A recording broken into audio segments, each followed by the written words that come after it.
Yes. तो आज हम लोग Indian contract act second class करने वाले हैं, ठीक है। तो एक बार थोड़ा सा अपने लोग रिकैप कर लेता है कि सर अपने लोग पहला क्लास में पढ़ा क्या था बेसिकली। तो चैप्टर का नाम है अपना इंडियन कॉन्ट्रैक्ट एक्ट। अच्छा, कब बना था ये वाला चैप्टर पता है क्या? 1872 में। जिन लोग अभी पहला क्लास है तो बैकअप ले लीजिएगा, सेकंड क्लास में डायरेक्ट मत बैठिएगा, नहीं तो दिक्कत हो जाएगा, ठीक है। तो अपने बात कर रहे हैं सर, चैप्टर का नाम है इंडियन कॉन्ट्रैक्ट एक्ट 1872। थोड़ा सा रिकैप कर लेते हैं, अपने फर्स्ट क्लास ये हालांकि सेकंड क्लास है तो थोड़ा सा रिकैप करना बनता भी है। तो इंडियन कॉन्ट्रैक्ट एक्ट 1872 में बना था, बट ये लागू कब से हुआ था sir? First day of September 1872 applies to the whole of India, है कि नहीं? फिर हम लोग छोटा छोटा डेफिनेशंस पढ़ा था इसमें। डेफिनेशंस टोटल में हम लोग 5 डेफिनेशन पढ़ा था, अगर याद हो तो। एक बार हम लोग फटाफट रिकैप कर लेते हैं। सबसे पहला हम लोग डेफिनेशन किसका पढ़ा था? कॉन्ट्रैक्ट का। इसका सेक्शन नंबर याद है क्या आप लोगों को? Section 2 clause H. इसका ट्रिक बताया था हम। सेक्शन 2 सबका डेफिनेशन जितना भी है सारा का सारा डेफिनेशन सेक्शन 2 में लिखा होता है। ये क्लॉज को अपने सर कैसे याद करेंगे? तो याद करो, कॉन्ट्रैक्ट में कितना अल्फाबेट्स होता था टोटल में? 8। और देखो एबीसीडी से 8वां लेटर कौन सा आएगा, है कि नहीं? तो हम लोग ऐसा बात किया था। अच्छा, कॉन्ट्रैक्ट का डेफिनेशन क्या था? An agreement enforceable by law is a क्या? Enforceable by law is a contract, है कि नहीं? तो वो अग्रीमेंट नहीं लिखने का दरकार नहीं है, आप इसको कॉपी कर लेना, क्योंकि अभी हम पूरा डिटेल में नहीं जाएगा। अपने लोग यहीं से बात कर लेते हैं एक बार, ठीक है ना।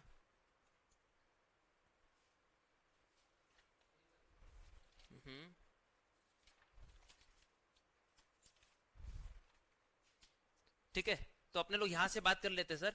कॉन्ट्रैक्ट का जो डेफिनेशन है वो कहां पे लिखा हुआ है? An agreement enforceable bye law is a contract. इसका सेक्शन कितना? Section 2 clause H. ये क्या बोलता है सर? वो अग्रीमेंट जिसमें लीगल एनफोर्सिबिलिटी होता है उसको अपने क्या बोलेंगे? कॉन्ट्रैक्ट। लीगल एनफोर्सिबिलिटी का मतलब लोग पढ़े थे intention to create legal obligation, जहां पे होता है आप स्यू कर सकते हो कि नहीं, केस फाइल कर सकते हो कि नहीं, उसको बोलते हैं लीगल एनफोर्सिबिलिटी। फिर दूसरा हम लोग क्या पढ़े थे सर? अग्रीमेंट। अग्रीमेंट में क्या बोलता है? Every promise and every set of promises forming consideration for each other is an क्या? अग्रीमेंट। मतलब वो प्रॉमिस जिसमें कुछ कंसिडरेशन होगा उसको अपने क्या बोलने वाले? अग्रीमेंट बोलने वाले। तो promise plus consideration equals to अपना क्या हो जाएगा? अग्रीमेंट हो जाएगा। इसका सेक्शन कितना? सेक्शन 2 क्लॉज ई। याद है क्या ट्रिक? सेक्शन 2 में डेफिनेशन होता है और क्लॉज ई, क्योंकि अग्रीमेंट आ रहा है ना, तो ई हो जाएगा। क्लियर है क्या? कॉन्ट्रैक्ट का सेक्शन कितना? 2H। अग्रीमेंट का सेक्शन 2E। फिर हम लोग बात किया था सर प्रॉमिस। प्रॉमिस का मतलब क्या? प्रपोजल बोले या ऑफर बोले बात सेम ही है। अब प्रपोजल व्हेन एक्सेप्टेड बिकम्स है क्या? प्रॉमिस। मतलब हम किसी को ऑफर दे रहे हैं और सामने वाला उस ऑफर को एक्सेप्ट कर लिया तो क्या बन गया? प्रॉमिस बन गया। क्लियर है क्या? इसका सेक्शन कितना सर? Section 2 clause B. इसका ट्रिक हम बताया था कि हम लोग पी कैसे लिखता है, ऐसे लिखता है। अगर हम पी की नीचे की जगह इसको ऊपर बना दे तो क्या बन गया? बी बन गया। याद है ना? Section 2 clause B. फिर हम लोग पढ़ा था सर कंसीडरेशन। कंसीडरेशन का सेक्शन नंबर कितना? सेक्शन 2 क्लॉज डी, क्योंकि सी के बाद क्या आता है? डी आता है। इसका ट्रिक हम बताया था, सेक्शन 2 क्लॉज डी। तो कंसीडरेशन का मतलब क्या होता है सर? कंसीडरेशन का मतलब होता है give and take relationship between the parties. क्या होता है? Give and take relationship between the parties. In other words हम लोग क्या पढ़ा था इसको? क्यूड प्रो क्यो। कंसीडरेशन का मतलब होता है sir give and take relationship between the parties. अगर हम ये पेन 10 रुपए में बेचना चाहता है, अगर हम ये पेन 10 रुपए में देना चाहता है, ठीक है, और तुम बोला सर हम ये पेन 10 रुपए में खरीदना चाहता है, तो हम ये पेन तेरे को दे रहा है, तेरे को बदले में क्या मिल रहा है? ये पेन। मेरे को बदले में क्या मिल रहा है? पैसा। तो मेरे लिए कंसीडरेशन क्या हो जाएगा? मेरे को जो रिटर्न में मिल रहा है वो मेरे लिए कंसीडरेशन, मतलब 10 रुपया, और तेरे लिए क्या कंसीडरेशन होगा? ये पेन। क्लियर है क्या? तो कंसीडरेशन का मतलब क्या? समथिंग इन रिटर्न, बदले में जो मिल रहा है अपने को उसको अपने बोलते कंसीडरेशन। अच्छा, लैटिन वर्ड से डिराइव हुआ ना ये कंसीडरेशन। लैटिन वर्ड में क्या बोलते हैं इसको? क्यूड प्रो क्यो। इसका मतलब होता है समथिंग इन रिटर्न। एग्जाम में क्वेश्चन आ जाएगा, consideration is derive from the which word? Latin word, Greek word, Roman word और इंडियन? तो क्या हो जाएगा? Latin word. या ऐसे बोल देगा क्यूड प्रो क्यो means anything in return, nothing in return, something in return, या नन ऑफ दिस। आंसर क्या होगा? Something in return. बदले में कुछ होना चाहिए। कंसीडरेशन बराबर का होना जरूरी नहीं है, there must be something in return. ठीक है। फिर देखो हम लोग यहां तक एक बार नटसेल में बात कर लिए थे कि ऑफर प्लस एक्सेप्टेंस क्या बन जाएगा? प्रॉमिस। और प्रॉमिस प्लस कंसीडरेशन क्या बन जाएगा? अग्रीमेंट। और अग्रीमेंट प्लस लीगल एनफोर्सिबिलिटी क्या बन जाएगा? कॉन्ट्रैक्ट। क्लियर है कि यहां तक? फिर हम लोग बात किया था सर लीगल एनफोर्सिबिलिटी का। लीगल एनफोर्सिबिलिटी बोलता है sir all contracts are agreements but all agreements are not contracts. सारा कॉन्ट्रैक्ट अग्रीमेंट है बट हर अग्रीमेंट कॉन्ट्रैक्ट नहीं है, क्योंकि सिर्फ वही अग्रीमेंट कॉन्ट्रैक्ट है जिसमें लीगल एनफोर्सिबिलिटी वर्ड आएगा। ठीक है। हम लोग ये भी बात किया था sir, only those agreements are contracts which has legal enforceability. अच्छा, सोशल अग्रीमेंट, डोमेस्टिक अग्रीमेंट, इसमें लीगल एनफोर्सिबिलिटी होता है क्या? नहीं होता है सर, क्योंकि यहाँ पे intention to create legal obligation नहीं होता है। हस्बैंड वाइफ के बीच में जो अग्रीमेंट होता है उसको क्या बोलते हैं? Domestic agreement. फ्रेंड फ्रेंड के बीच में जो अग्रीमेंट होता है उसको क्या बोलते हैं? Social agreement. ये सब में कभी भी intention to create legal relationship नहीं होता है, इसीलिए ये सिर्फ सारा क्या बन जाता है? अग्रीमेंट तक रह जाता है, कॉन्ट्रैक्ट कभी नहीं बनता है। क्लियर है? यहां तक हम लोग बात कर चुका था। उसके बाद हम लोग स्टार्ट किया था sir essential elements of valid contract, जिसमें से हम लोग करीबन करीबन 4 या 5 बात कर चुका था। Essential elements of valid contract क्या बोलता है सर? सबसे पहला अग्रीमेंट होना चाहिए। आप एक कॉन्ट्रैक्ट बनाने के लिए सबसे पहला आपके पास क्या होना चाहिए? अग्रीमेंट होना चाहिए। ये अग्रीमेंट दो तरह का होता है सर, एक होता है एक्सप्रेस और एक होता है इंप्लाइड। एक्सप्रेस भी फर्दर दो तरह का होता है, रिटन और एक क्या होता है? ओरल।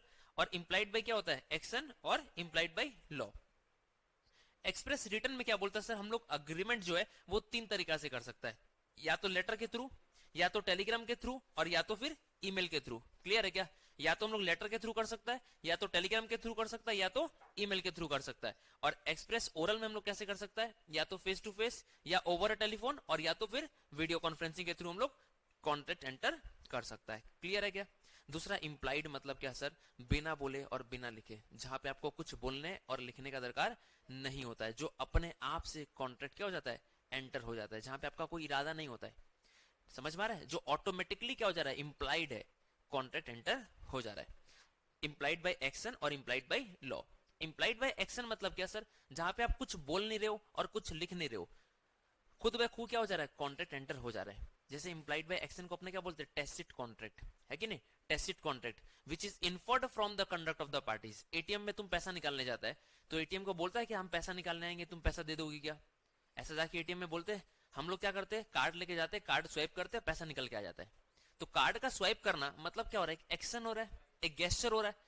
जो कॉन्ट्रैक्ट तुम्हारे गेस्चर से, तुम्हारे एक्शन से होता है, उसको अपने बोलते हैं tacit contract, that is implied by action. Clear है?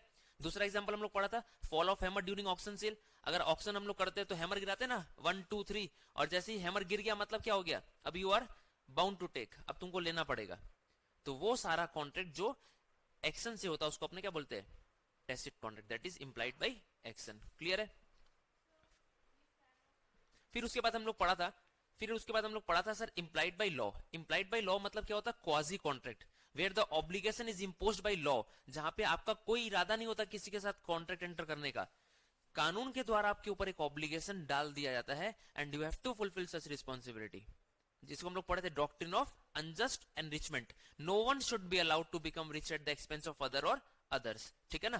क्वाजी कॉन्ट्रैक्ट, जैसे अगर आपको किसी का खोया हुआ सामान अगर रास्ते पे मिल जाता है तो आपका ड्यूटी क्या बनता है? उस सामान को उठा के अपने घर ले आना या उसको लौटा देना रियल ओनर तक। इसी को बोलते हैं क्वाजी कॉन्ट्रैक्ट। फ्रेंकली स्पीकिंग यहाँ पे ऑफर एक्सेप्टेंस नहीं होता है। आप वेट नहीं करोगे कि जिसका सामान खोया है वो मेरे पास आएगा, वो मेरे को ऑफर देगा, हम एक्सेप्ट करेंगे, तब जाके उसको देंगे।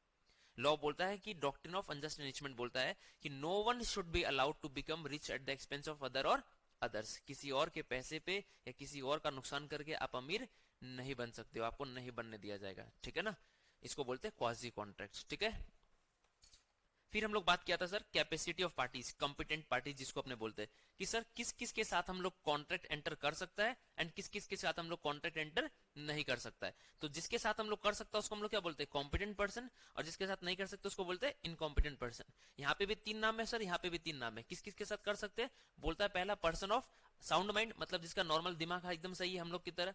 दूसरा बात क्या बोलता है? Person not disqualified bye law, मतलब कभी कोर्ट उसको डिस्क्वालीफाई नहीं किया होना चाहिए। समझ में आ रहा है? और तीसरा बात बोलता है सर पर्सन शुड भी क्या होना चाहिए? मेजर। मेजर का मतलब जिसका 18 साल का एज कंप्लीट हो चुका है, as per Indian majority Act, not as per the Indian contract Act. Clear है ना? इस पे बहुत जोर दिया था हम लास्ट क्लास में कि एग्जाम में क्वेश्चन आ जाएगा कि major is defined under which act. 4 option दे देगा, Indian contract act, partnership act, sale of goods act या इंडियन मेजोरिटी एक्ट।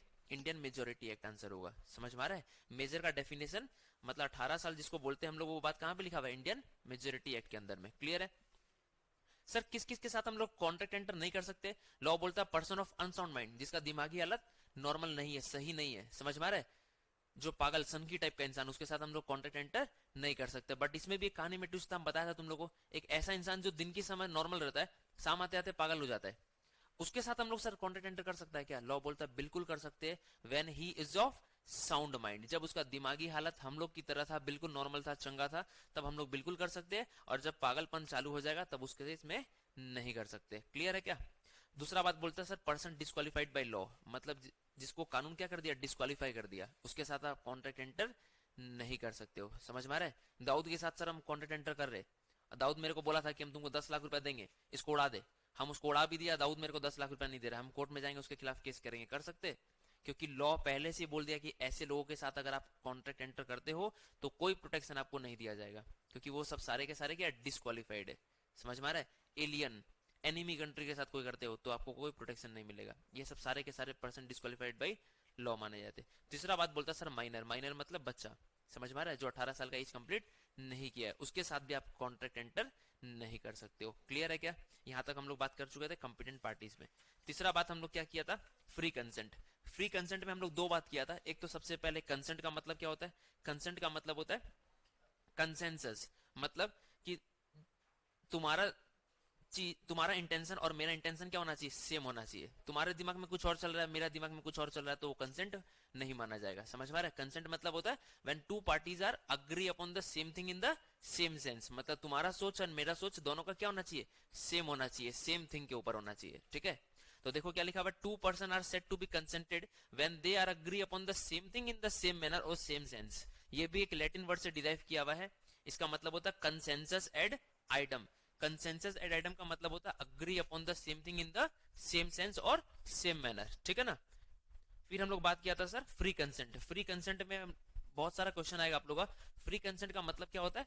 हम लोग एक रैम की तरह इसको याद किया था, पोएम की तरह। A consent is said to be free if it is not caused by ABCDE। 5 नाम हुआ करता था वहां पे। सबसे पहला क्या, fraud, miss representation, mistake, coercion और अंडर इन्फ्लुएंस। यहाँ हम लोग बात किया था कि सर फ्रॉड का मतलब तो सरासर धोखा देना, साफ साफ एकदम धोखा देना। और मिस रिप्रेजेंटेशन का मतलब क्या होता है?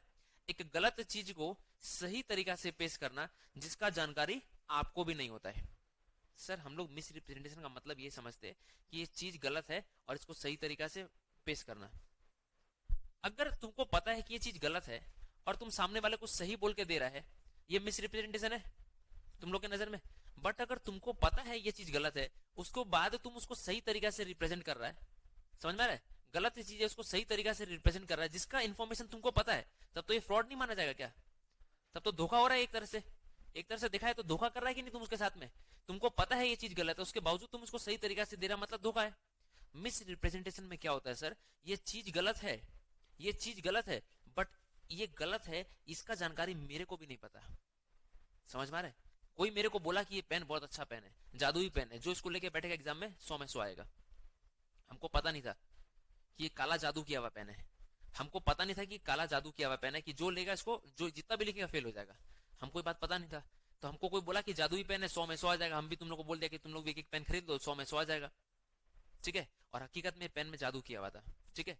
हमको भी पता नहीं था, तो हम क्या किया, ये गलत चीज एक तरह से दिखाया तो हम इसको सही तरीका से पेश कर दिया कि नहीं बहुत अच्छा पेन है, कमाल का पेन है, 100 में 100 आ जाएगा, तुम लोग लेके बैठ जाना। अब तुम लोग लेके बैठ गया, उसके बाद में पता चला कि सर सारा पेपर अच्छा से अच्छा लिख के गए, तो उसके बाद भी फेल कर दिया। तो आप तुम लोग के साथ धोखा किए। हम बोले धोखा किस बात करे, हमको भी तो नहीं पता था ये बात का। अगर हमको भी पता होता कि काला जादू किया हुआ है, उसके बाद अगर हम तुम लोग को देता, तब तो वो फ्रॉड माना जाता।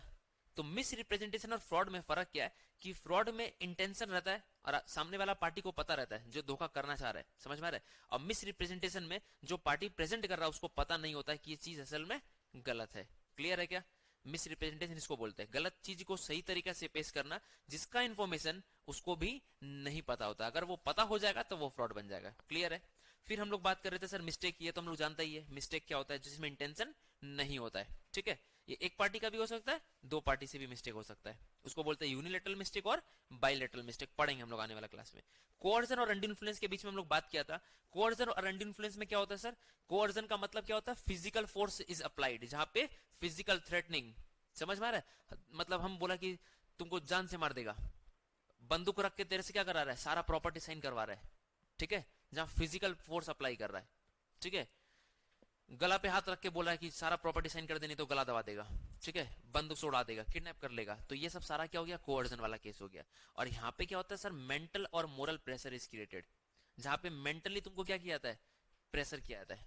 समझ में आ रहा है, जहाँ पे मेंटल प्रेशर तुम्हारे पे क्रिएट किया था। जैसे डॉक्टर बोला मेरे को तो आपका सिम्टम बहुत खराब नजर आ रहा है, हुआ कुछ नहीं है पेशेंट को, बट जबरदस्ती का उसको क्या कर रहा है, उलझा रहा है कि ऑपरेशन करा लेना ही ज्यादा बेटर होगा। जैसे पंडित, आपका समय बहुत खराब आने वाला है, अभी बहुत गहरा कष्ट आपके ऊपर मंडरा रहा है, तो आप पूजा पाठ यज्ञ विज्ञ करवा लो, पंडित लोग को दान करवा दो, नहीं तो आपके ऊपर गहरा संकट आने वाला है। तो हम उसकी बातों पे क्या करते हैं, यकीन करना चालू कर देते।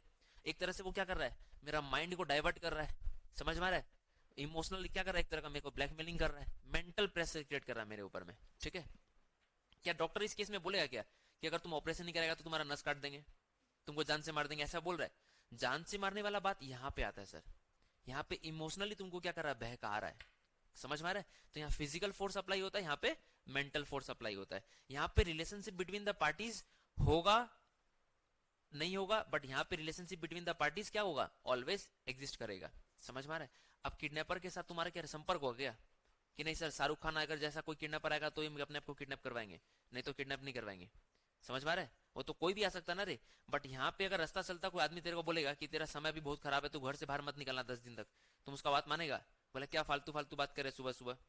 बट अगर एक पंडित जो बचपन से तेरे घर पे आ रहा है, वो अगर बोल देगा कि बेटा तेरा समय भी बहुत खराब है, ठीक है, तू बहुत कुछ अच्छा करना चाहता है बट तेरे साथ अच्छा नहीं हो रहा है, तो अभी तू 2-4 दिन घर से बाहर मत निकल, तू उसका बात पे यकीन करेगा।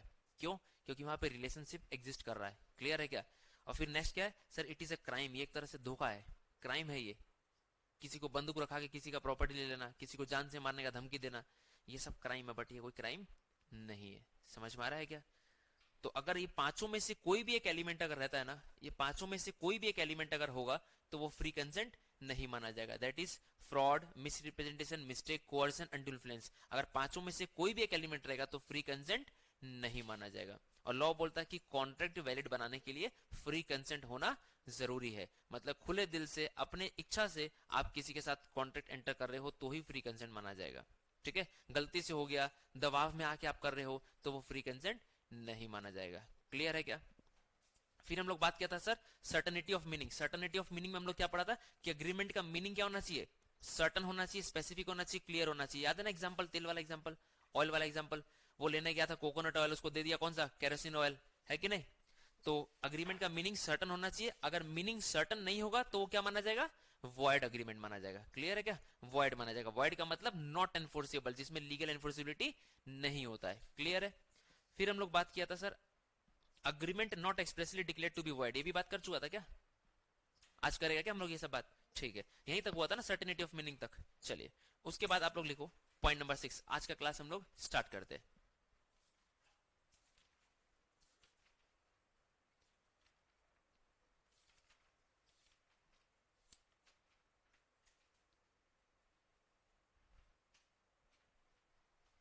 चलिए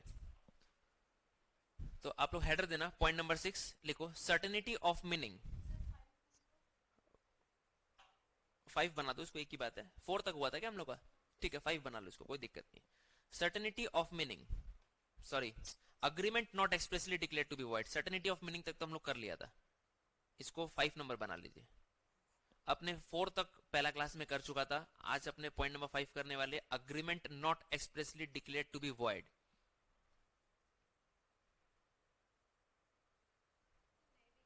agreement not expressly declare to be void. Agreement void declare नहीं होना चाहिए। अगर अग्रीमेंट ही वॉइड हो जाएगा तो वो वैलिड कॉन्ट्रैक्ट नहीं बन पाएगा सर। इसका 3 एग्जांपल है, लिखिए। Agreement in restraint of trade. Agreement in restraint of trade, restraint का मतलब होता है टू स्टॉप, रोक देना। Agreement in restraint of trade. दूसरा है sir agreement in restraint of marriage. Agreement in restraint of marriage. And the third one is agreement in restraint of legal proceedings. Agreement in restraint of legal proceedings.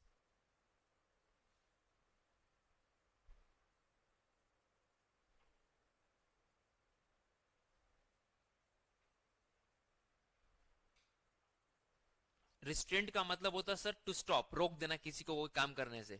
ठीक है, तो अगर आप किसी को business करने से रोकते हो, ऐसा किसी के साथ अग्रीमेंट करते हैं, देख भाई तू बिजनेस मत कर, तेरे बिजनेस करने से मेरे को नुकसान हो जाएगा, तो ऐसा अग्रीमेंट क्या माना जाएगा? वॉइड माना जाएगा। सबको अपना बिजनेस अपनी तरीके से करने का अधिकार है, आप किसी को भी रोक नहीं सकते हो। दूसरा बोलता sir agreement in distant of marriage, अगर कोई लॉफुल तरीका से लीगल तरीका से शादी करता है किसी के साथ अपनी मर्जी से, तो आप उसको रोक नहीं सकते हो। सिर्फ एक केस में आप रोक सकते हो, बाल विवाह, चाइल्ड मैरिज। समझ में आ रहा है? मतलब 18-20 साल से नीचे अगर कोई शादी करता है तो उसको आप रोक सकते हो, अदरवाइज आपका रोकने का अधिकार नहीं है। ठीक है। तीसरा बोलता है agreement in distant of legal proceeding, अगर आप गलती की हो तो आपको सजा मिलना चाहिए। आप किसी को ये नहीं बोल सकते देख भाई अभी मेरा करियर का शुरुआत है, अगर अभी हम 10 साल का जेल में चल जाएगा तो मेरा करियर बनने से पहले खत्म हो जाएगा, तो तू मेरे ऊपर केस मत कर, हम पैसा दे रहे हैं, मुंह बंद रख ले। ठीक है, मेरे ऊपर लीगल कार्रवाई मत कर, कानूनी कार्रवाई से मेरे को रोक दे। समझ में आ रहा है? 10,000 रुपया दे के 20,000 रुपया दे के किसी का मुंह बंद करवा देना, केस को वहीं रफा दफा करवा देना, तो ये भी क्या माना जाएगा? वॉइड माना जाएगा, क्योंकि लॉ बोलता है जो गलती किया है उसको पनिशमेंट मिलना चाहिए। क्लियर है क्या? तो ये 3 तरह का अग्रीमेंट क्या माना जाएगा? वॉइड अग्रीमेंट माना जाएगा। Agreement in instant of marriage, agreement in instant of legal proceeding, agreement in instant of trade. कोई भी बिजनेस कर रहा है तो आप ये नहीं बोल सकते कि देख भाई तेरे बिजनेस करने से मेरे को नुकसान हो जाएगा। ठीक है ना?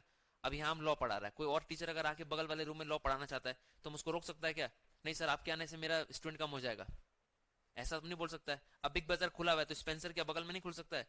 मोर नहीं खुल सकता बगल में? बिल्कुल खुल सकता है सर। बिग बाजार वाला ये नहीं बोल सकता कि तुम यहाँ मत आ, 10,000 रुपया तेरे को देंगे, 10 लाख रुपया देंगे, तो यहाँ बिजनेस मत कर, तेरे बिजनेस करने से मेरे को नुकसान हो जाएगा। तो सबको अपना बिजनेस करने का अधिकार है सर, आप किसी के साथ भी ऐसा अग्रीमेंट नहीं कर सकते हो। ठीक है।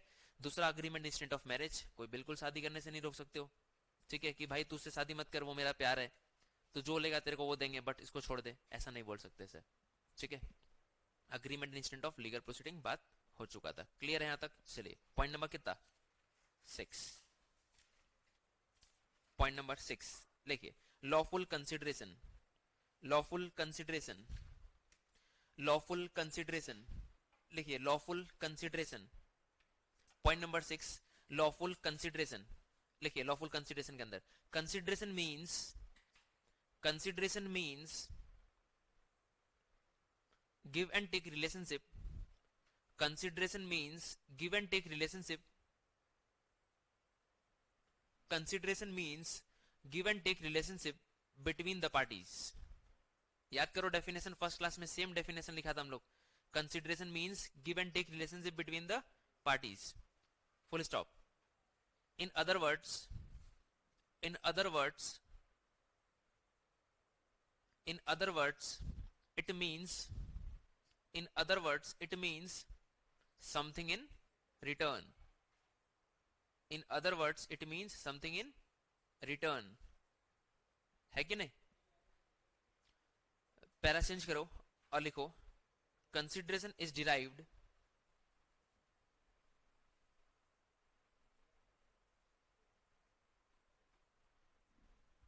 consideration is derived from the Latin word. Consideration is derived from the Latin word. Consideration is derived from the Latin word quid pro quo. Spelling संभाल लेना, क्यूड प्रो क्यो, QUID, क्यूड PRO, प्रो क्यो, QUO, cued pro क्यो। इसको inverted comma के अंदर कर लीजिए। देखिए छोटा सा डैश देके, which means something in return, बदले में कुछ होना चाहिए sir, something in return. Quid pro quo means something in return.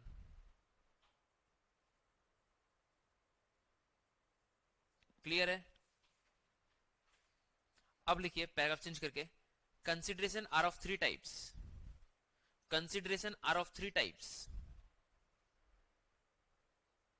Number 1 past, number 2 present, number 3 future. Number 1 past, number 2 present, number 3 future. Consideration are of 3 types. Number 1 past, number 2 present, number 3 future. तो consideration 3 तरह का होता है sir, past, present and future.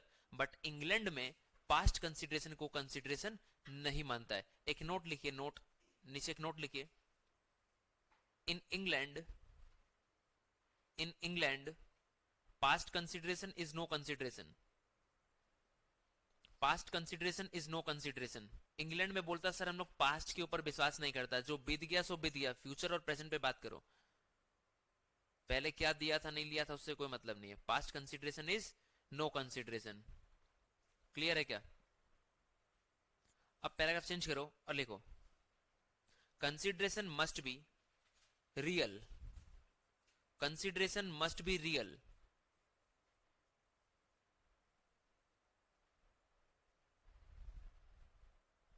and it should not be and it should not be and it should not be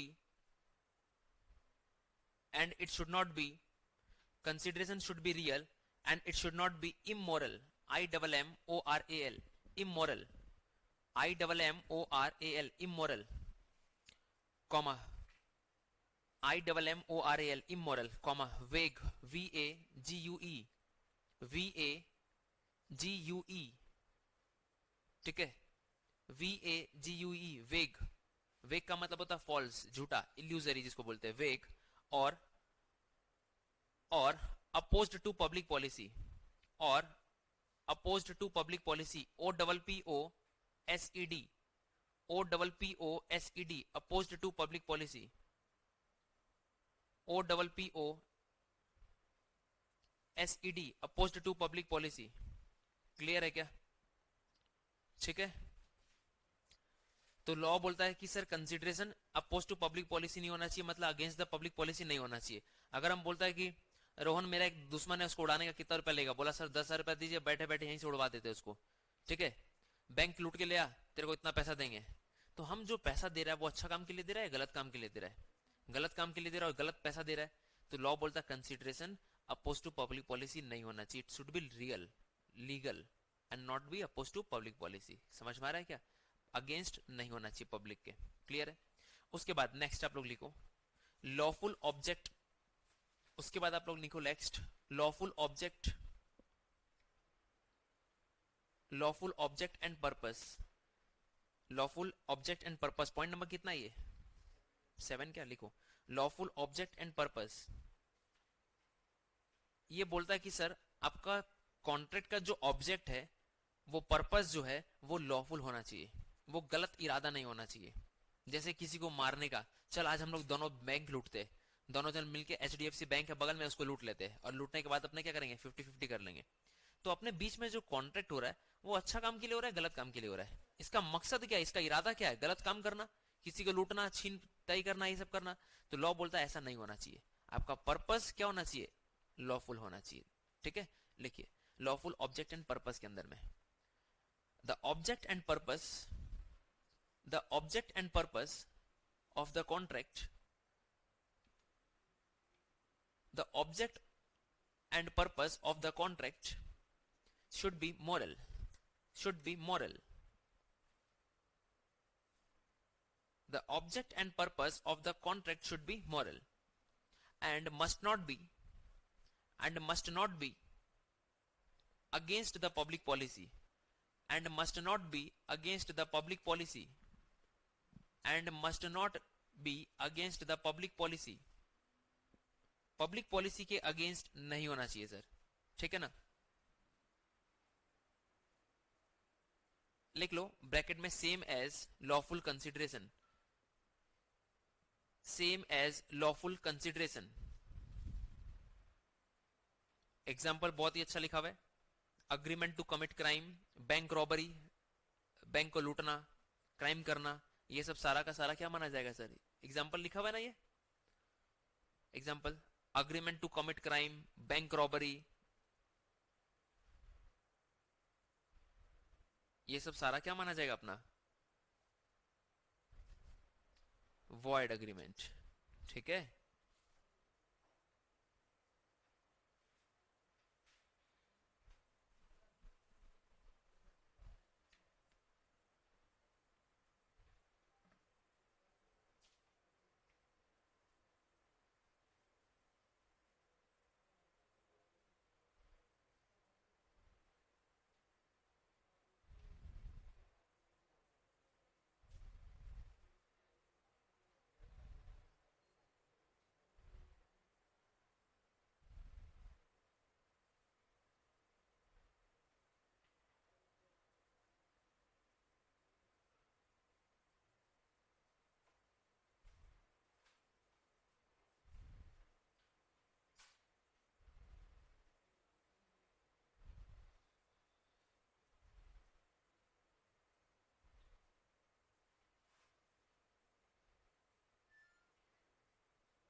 ठीक है, यहां तक clear है क्या? उसके बाद पॉइंट नंबर कितना, 9 क्या 8, पॉसिबिलिटी ऑफ परफॉर्मेंस लिखा था क्या हम लोग, देखो तो एक बार, possibility of performance, possibility of performance लिखिए point number 8, possibility of performance. Point number 8 बोलता है सर पॉसिबिलिटी ऑफ परफॉर्मेंस।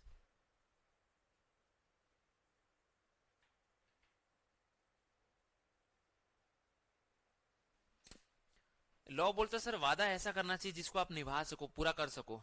अगर कोई बोले हम आसमान से तारा तोड़ के ला देगा, तो ये पॉसिबल है क्या? बोलेगा मरा हुआ इंसान को जिंदा कर देगा, पॉसिबल है क्या? ठीक है, तो ये सब वादा जो है कभी पूरा होने वाला नहीं है, और ऐसे अग्रीमेंट को अपने क्या बोलते हैं, वॉइड अग्रीमेंट। तो लॉ बोलता है सर ऐसा ही वादा करो जिसको आप पूरा कर सको, जिसको आप पूरा निभा सको। ऐसा कोई वादा नहीं करना चाहिए जिसका परफॉर्मेंस पॉसिबल है ही नहीं। अगर ऐसा कोई आप वादा करते हो, ऐसा कोई अग्रीमेंट आप करते हो जिसका परफॉर्मेंस पॉसिबल ही नहीं है, जिसका परफॉर्मेंस देना पॉसिबल ही नहीं है, तो उसको अपने क्या बोलेंगे, वॉइड अग्रीमेंट। ठीक है, लिखिए पॉसिबिलिटी ऑफ परफॉर्मेंस में एनी एक्ट और agreement, comma, the performance of which any act or agreement, comma, the performance of which is impossible, the performance of which is impossible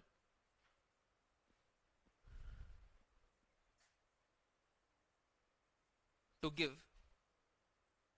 or perform,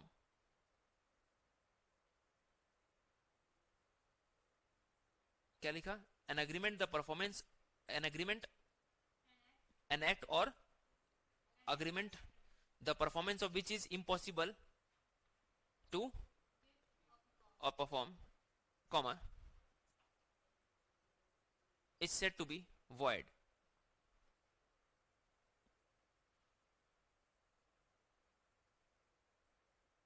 ठीक है, example लिखिए, example लिखिए, agreement to bring a star, agreement to bring a star from sky,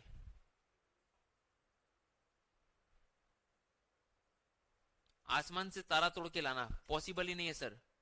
जो लाने का कोशिश करेगा वो आसमान में रह जाएगा, नीचे आ ही नहीं पाएगा धरती में वापस, है कि नहीं? agreement to bring a star from sky. Number 2, agreement to make a dead person alive, किसी मरे हुए इंसान को जिंदा कर सकता है? कोई तांत्रिक बाबा बोला कि हम मंत्र फूकेंगे जिंदा हो जाएगा, पॉसिबल ही नहीं है sir. An agreement to make a dead person alive. Number 3, agreement to discover magic, agreement to discover treasure, ऐसे लिखो, agreement to discover treasure. Treasure का मतलब खजाना, TREASURE,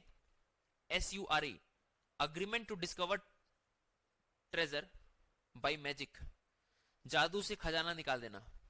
agreement to discover treasure, agreement to discover treasure by magic, TREASURE, treasure का मतलब होता खजाना, magic से खजाना निकाल देना पॉसिबल ही नहीं है सर। तो ये सब सारा अग्रीमेंट जो है क्या माना जाएगा, वॉइड माना जाएगा। समझ में आ रहा है? नेक्स्ट और last, that is point number 9 लिखिए, पॉइंट नंबर 9, एसेंशियल एलिमेंट्स का point number 9, other objects, other objects, other objects, point number 9 लिखो, header number 9, other objects, essential elements का लास्ट पॉइंट अदर ऑब्जेक्ट्स, और लिख लीजिए छोटा सा डैश देके, not applicable in all cases, not applicable in all cases, not applicable in all cases. ठीक है, गर्ल्स लोग का मेजोरिटी फेवरेट आइटम क्या होता है, स्ट्रीट फूड में पुचका होता है कि नहीं? जब मन तब बस पुचका खाने के लिए बोलता है, एवर रेडी है। अब सीधा सा बात है, तुम लोग पुचका खाने अगर जाता है, दुकान पे जाता है, तो उसको पूछता है कि भैया कि 10 रुपया कितना पुचका देते हो? बोला 4 पुचका देते हैं, यूजुअली 4 ही देता है। ठीक है, तो कहीं ऐसा जाके बोलता पुचका वाला को, भैया हम आपको 10 रुपया का नोट देगा, अगर आप मेरे को 4 पुचका नहीं खिलाया तो हम आपके ऊपर केस कर देगा।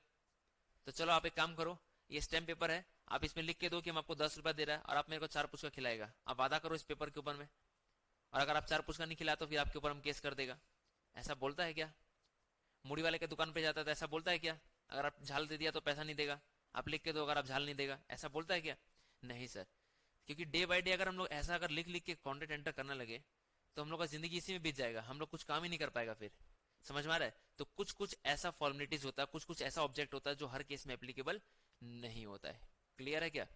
तो उसको बोलते हैं other objects, not applicable in all cases. ठीक है, ये डिपेंड करता है तुम्हारा अग्रीमेंट और नेचर ऑफ कॉन्ट्रैक्ट के ऊपर। क्लियर है? यहां तक हम लोग का टॉपिक खत्म हो चुका है, essential elements of valid contract. ठीक है, अब हम लोग नेक्स्ट हेडर में बात करेंगे, that is types of contract. तो आप लोग हेडर देना types of contract, types of contract, header दो एक तो, टाइप्स ऑफ कॉन्ट्रैक्ट, हेडर दो types of contract.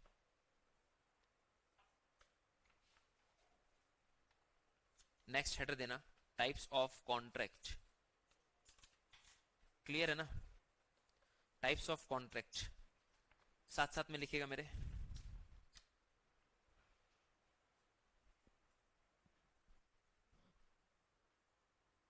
Types of contract. कितना तरह का कॉन्ट्रैक्ट होता है सर? सबसे पहला लिखिए वैलिड कॉन्ट्रैक्ट, सबसे पहला वैलिड कॉन्ट्रैक्ट। दूसरा void agreement,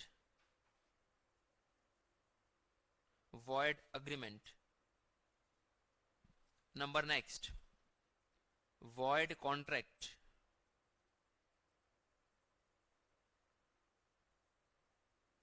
next sir voidable contract।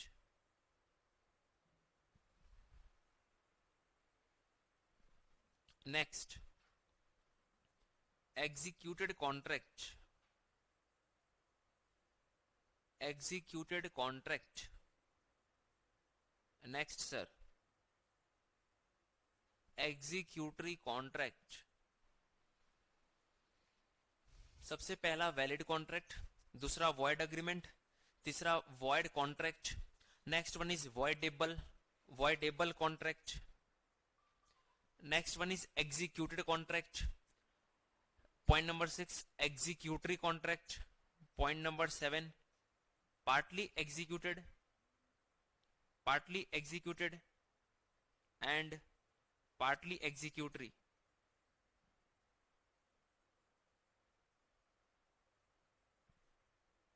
next one is implied contract, implied contract। next one is quasi contract। है कि नहीं? यह तो हम लोग बात कर चुका था सर। उसके बाद contingent contract, contingent contract. Next wagering contract,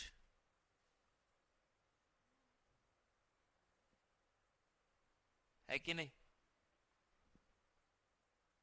unilateral contract, bilateral,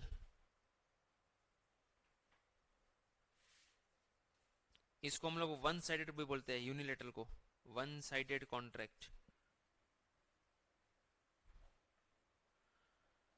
और बाइलेटरल को हम लोग टू साइडेड बोलते हैं। इसका और एक नाम है सर एग्जीक्यूटरी। एग्जीक्यूटरी कॉन्ट्रैक्ट को अपने क्या बोलते हैं? बाइलेटरल बोलते हैं। ये 14 टाइप्स का होता है सर। और एक लिख लीजिए आप लोग एक्सप्रेस कॉन्ट्रैक्ट, एक्सप्रेस कॉन्ट्रैक्ट। फटाफट नोट डाउन कर लो।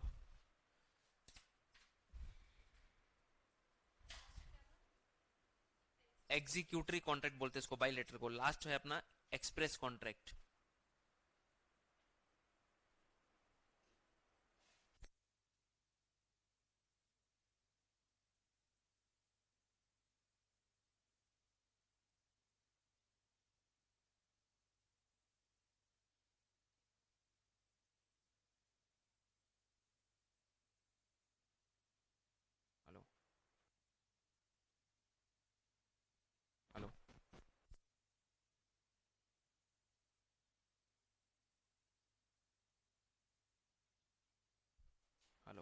हेलो हेलो, ठीक है, यहां तक हो गया ना?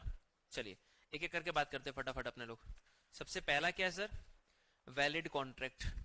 अच्छा, ये बताने का दरकार है क्या वैलिड कॉन्ट्रैक्ट किसको बोलते हैं? वैलिड कॉन्ट्रैक्ट मतलब a contract which contain all the essential elements. मतलब एक ऐसा कॉन्ट्रैक्ट जो सारा का सारा एसेंशियल एलिमेंट्स जिसमें प्रेजेंट होता है उसको अपने क्या बोलेंगे? Valid contract. बोलते हैं ना एकदम परफेक्ट है, सातों गुण संपन्न, इससे अच्छा कुछ हो ही नहीं सकता है। मतलब एक ऐसा कॉन्ट्रैक्ट जिसमें सारा का सारा वो 9 एसेंशियल एलिमेंट्स प्रेजेंट है, जिसका बात अभी अपने लोग कर चुका है। वो 9 एसेंशियल एलिमेंट्स याद है ना? सबसे पहला क्या होना चाहिए? एग्रीमेंट होना चाहिए।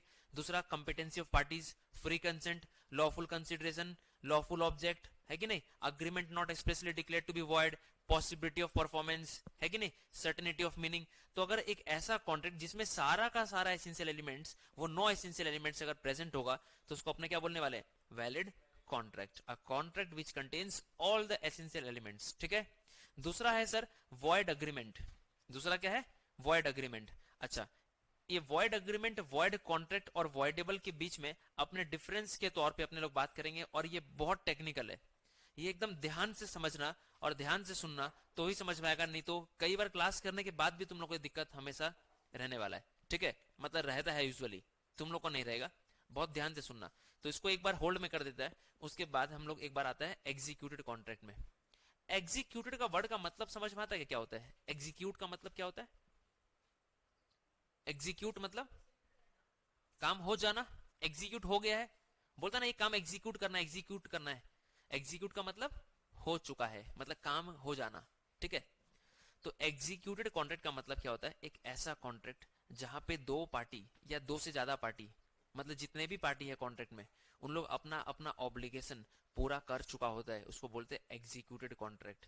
मतलब जिसको जो काम करना होता है वो अपना काम कर चुका होता है, दोनों पार्टी अपना ऑब्लिगेशन खत्म कर चुका है, जिसको जो परफॉर्मेंस देना था परफॉर्मेंस दे दिया, उसको बोलते हैं एग्जीक्यूटेड कॉन्ट्रैक्ट। क्लियर है क्या?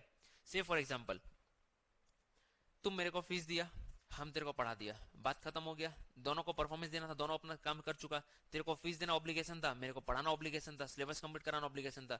तो दोनों पार्टी अपना अपना ऑब्लिगेशन जब खत्म कर चुका होता है, अपना वादा निभा चुका होता है, उसको हम लोग क्या बोलते हैं? एग्जीक्यूटेड। पास्ट है ये, मतलब काम हो चुका है, उसको बोलते हैं एग्जीक्यूटेड कॉन्ट्रैक्ट। और एग्जीक्यूटरी मतलब समझ ही रहा होगा हम बोलना क्या चाह रहे हैं, ठीक है? मतलब अभी तेरे को भी फीस देना बाकी है, एनरोलमेंट कराना बाकी है, और मेरे को भी अभी सिलेबस कंप्लीट कराना बाकी है, मतलब अभी काम पूरा हुआ नहीं है। तो जहां पे सारे के सारे पार्टीज का या टू और मोर पार्टीज, मतलब जितने भी पार्टीज है कॉन्ट्रैक्ट में, उन लोग का ऑब्लिगेशन अभी भी बाकी है, बरकरार है, परफॉर्मेंस देना अभी भी बाकी है, उसको बोलते हैं executory contract, where the obligation is yet to be perform. समझ में आ रहा है? ऑब्लिगेशन अभी भी देना बाकी है, ठीक है? परफॉर्मेंस अभी भी बाकी होता है, उसको बोलते हैं एग्जीक्यूटरी कॉन्ट्रैक्ट, ठीक है? एग्जीक्यूटेड में और एग्जीक्यूटरी में फर्क क्या है? एग्जीक्यूटेड में काम हो चुका है, एग्जीक्यूटरी में काम अभी भी बाकी, येट टू बी डन। और partly executed and partly executory मतलब क्या होता है? जहां पे एक पार्टी अपना काम कर चुका होता है और दूसरे पार्टी का काम अभी भी बाकी होता है। तुम लोग तो एडमिशन ले चुका है, एनरोलमेंट करा चुका है, अपना ऑब्लिगेशन पूरा खत्म कर चुका है, बट मेरा ऑब्लिगेशन तब तक खत्म नहीं होगा जब तक कि अपना पूरा सिलेबस कंप्लीट ना हो जाए। तो तुम्हारे पॉइंट ऑफ व्यू से काम हो चुका है, बट मेरे पॉइंट ऑफ व्यू से काम अभी भी बाकी है, उसको बोलते हैं partly executed and partly executory. एक पार्टी अपना ऑब्लिगेशन खत्म कर चुका है और दूसरे पार्टी का ऑब्लिगेशन अभी भी बाकी होता है। क्लियर है क्या? उसके बाद हम लोग बात करेगा इंप्लाइड कॉन्ट्रैक्ट। इसको हमको बताने का दरकार नहीं है, क्योंकि आज ही वाला क्लास में हम लोग बात किया था। इंप्लाइड कॉन्ट्रैक्ट का मतलब क्या होता है? एक ऐसा कॉन्ट्रैक्ट जहां पे विदाउट वर्ड्स स्पोकन और रिटन कॉन्ट्रैक्ट एंटर किया जा सकता है, मतलब जहां पे बोलने और लिखने का दरकार नहीं होता है। समझ में आ रहा है? A contract which can be entered इधर विदाउट वर्ड्स स्पोकन और रिटन, जहां पे आपको बोलने और लिखने का दरकार नहीं होता है। इंप्लाइड में दो बात होता है, implied by action, implied by law, है कि नहीं? इंप्लाइड कॉन्ट्रैक्ट में दो बात था ना, इंप्लाइड बाय एक्शन और implied by law. Implied by action को अपने क्या बोलते हैं? इंप्लाइड बाय एक्शन को अपने क्या बोलते थे? Tacit contract. और इंप्लाइड बाय लॉ को अपने क्या बोलते हैं? Quasi contract. क्लियर है क्या? फिर हम लोग बात किया था सर क्वाजी कॉन्ट्रैक्ट क्या होता है, बताने का दरकार है क्या? Quasi contract where the obligation is imposed by law itself, जहां पे कोई ऑफर एक्सेप्टेंस नहीं होता है, न चाहते हुए भी आपके ऊपर एक ऑब्लिगेशन आ जाता है and you have to fulfil such obligation. किसी का खोया हुआ सामान अगर तुमको मिल जाता है तो तुम्हारे ऊपर रिस्पॉन्सिबिलिटी आ गया और तुमको जिम्मेदारी क्या करना पड़ेगा? निभाना पड़ेगा, ठीक है? और कंटिजेंट कॉन्ट्रैक्ट क्या होता है सर? कंटिंजेंट का मतलब क्या होता है? जिसमें एक सर्टेनिटी नहीं होता है, एक डाउट रहता है, यार ये काम हो भी सकता है नहीं भी हो सकता है, किसी चीज के ऊपर डिपेंड होने पे। से फॉर एग्जांपल कंटिंजेंट कॉन्ट्रैक्ट का मतलब होता है a contract the performance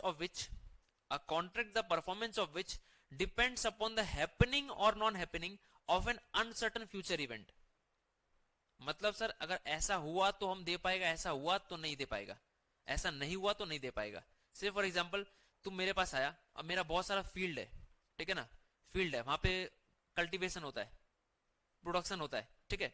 suppose करो मेरा चावल का खेती है, होता है, खेत है मेरा बहुत सारा, चावल का खेती होता है, और अभी बारिश का सीजन है, तो मेरे पास आया, बोला सर मेरे को 1000 क्विंटल राइस चाहिए, बासमती राइस चाहिए मेरे को 1000 क्विंटल। हम बोला देख बाबू रोहन अभी बारिश का मौसम है, बारिश का मौसम है, तो फसल कभी कभी क्या होता है पूरा नष्ट हो जाता है, बह जाता है पूरा बारिश में। अगर बाढ़ बाढ़ आ गया, मेरा फसल खराब हो गया, तो हम तेरे को चावल नहीं दे पाएगा, बासमती राइस नहीं दे पाएगा। हम बासमती राइस तभी तेरे को दे पाएगा जब मेरा सही सुरक्षित सही तरीके से मेरा फसल होगा, तो समझ में आ रहा है? कल्टीवेशन अगर मेरा हो गया तो हम तेरे को दे पाएगा, अदरवाइज हम तेरे को नहीं दे पाएगा। तो मतलब एक ऐसा कॉन्ट्रैक्ट जिसमें कमिटमेंट हो रहा है बट वो कंफर्म नहीं है, किसी चीज के होने या ना होने पे डिपेंड करता है। समझ में आ रहा है? सही सुरक्षित हो गया तो तेरे को दे पाएगा, अदरवाइज नहीं दे पाएगा। उसको बोलते हैं contingent contract, the performance of which depends upon the happening और non happening of an uncertain future event. क्या मेरे को पहले से पता चल जाएगा कि मेरा फसल नष्ट होने वाला है? समझ में आ रहा है? तो अनसर्टन है ना, ये क्लियर है क्या? अब वेजरिंग एग्रीमेंट कॉन्ट्रैक्ट क्या होता है? जहां पे स्पेक्यूलेशन होता है, सट्टाबाजी जिसको बोलते हैं, बैटिंग। इंडिया पाकिस्तान मैच कौन जीतेगा? बोला सर इंडिया जीतेगा, हम बोला पाकिस्तान जीतेगा, तो बैटिंग करना। समझ में आ रहा है? उसको बोलते हैं वेजरिंग कॉन्ट्रैक्ट, इसको बोलते हैं वेजरिंग कॉन्ट्रैक्ट। सर बारिश होगा आज, हम बोल रहा नहीं होगा, तो इस पे बैटिंग करना, उसको बोलते हैं वेजरिंग कॉन्ट्रैक्ट। क्लियर है क्या? ये किसी किसी जगह में वॉइड है, इलीगल, और किसी किसी जगह में वैलिड है। जैसे इंग्लैंड में बैटिंग लीगल है, वहां ग्राउंड में स्टेडियम में बैठ के छोटा छोटा बच्चा लोग बैटिंग करता है ओपन, बट इंडिया में अभी तक लीगल नहीं हुआ है। क्लियर है क्या? लॉटरी, स्टेट गवर्नमेंट का लॉटरी, वो किसी किसी जगह में लीगल है, पूरा चलता है एकदम आराम से। स्टेट गवर्नमेंट का लॉटरी दुर्गा पूजा दिवाली में आता है, हम लोग खरीदते हैं, बिल्कुल पैसा मिल सकता है सर जीतेंगे तो, ठीक है। यूनिलेटरल का मतलब सर क्या होता है? One sided contract. इसको हम लोग पार्टली एग्जीक्यूटिव भी बोल सकते हैं, जहां पे एक पार्टी का सिर्फ क्या रहता है? ऑब्लिगेशन रहता है, जहां पे सिर्फ एक पार्टी को काम करना होता है, उसको बोलते हैं वन साइडेड कॉन्ट्रैक्ट, ठीक है, यूनिलेटरल कॉन्ट्रैक्ट। और बाइलेटरल का मतलब sir two sided contract, that is दोनों पार्टी को ऑब्लिगेशन बाकी होता है, इसको एग्जीक्यूटिव भी बोलते हैं। क्लियर है? Last but not the least क्या बना? Express contract. एक्सप्रेस इधर रिटन, एक्सप्रेस इधर ओरल, या तो हम लोग लिख के कॉन्ट्रैक्ट कर सकते हैं और या तो बोल के कॉन्ट्रैक्ट एंटर कर सकते हैं, उसको क्या बोलेंगे? Express contract. क्लियर है क्या? चलिए, क्योंकि एक पार्टी अपना काम कर चुका होता है, सिर्फ एक पार्टी का अपना काम बाकी है। से फॉर एग्जांपल, यस, से फॉर एग्जांपल मेरा एक डॉगी है, ठीक है, मेरा एक डॉगी है, एक पेट डॉग है, हम पाल के रखे हुए उसको, और वो घर से बाहर निकलते घूमते घूमते खो गया, ठीक है ना, और तेरे को डॉगी मिल गया, और हम एक अवार्ड डिक्लेयर कर दिया था, एक अवार्ड डिक्लेयर कर दिया था कि जो भी मेरा खोया हुआ डॉगी को लेके आएगा उसको 500 रुपया का रिवॉर्ड मिलने वाला है, उसको 500 रुपया देगा। तो हम तो डिक्लेयर कर चुका, हम तो डिक्लेयर कर चुका, अब जो भी लेके आएगा उसको मिल जाएगा। तो अब सिर्फ परफॉर्मेंस देना तो किसको देना है? सामने वाला को। उसको बोलते हैं वन साइडेड कॉन्ट्रैक्ट, की जो भी लेके आएगा उसको 500 रुपया मिल जाएगा।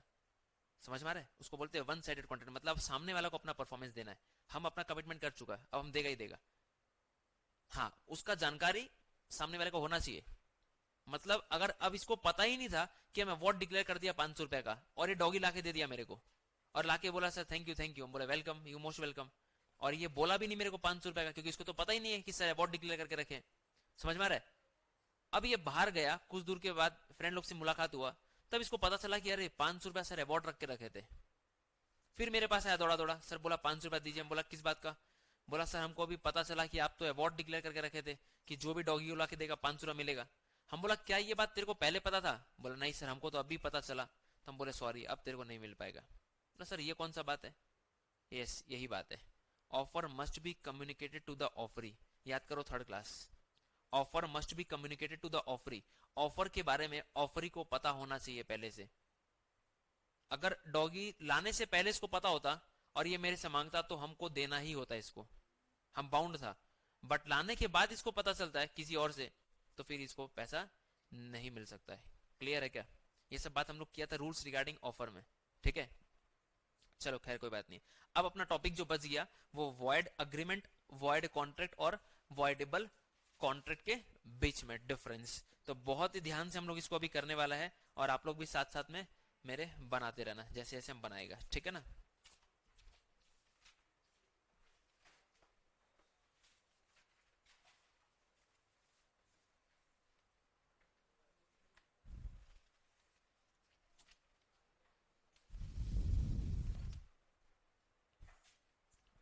तो फटाफट अपने क्या करेंगे, 3 कॉलम बनाने वाले, 3 कॉलम अपने बनाने वाले भी,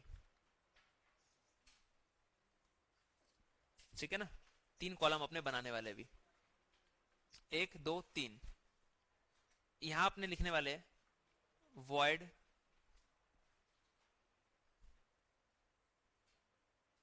वॉइड अग्रीमेंट, यहां पे अपने लिखने वाले वॉइड कॉन्ट्रैक्ट, यहां पे अपने लिखने वाले वॉइडेबल कॉन्ट्रैक्ट।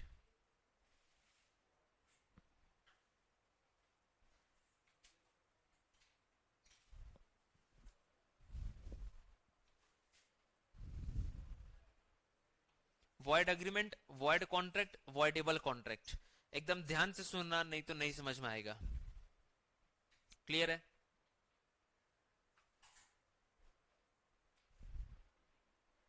अच्छा, ये वॉइड वर्ड का मतलब क्या होता है सर?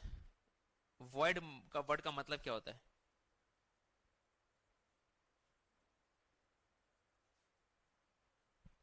वॉइड का मतलब होता है सर नॉट एनफोर्सिएबल।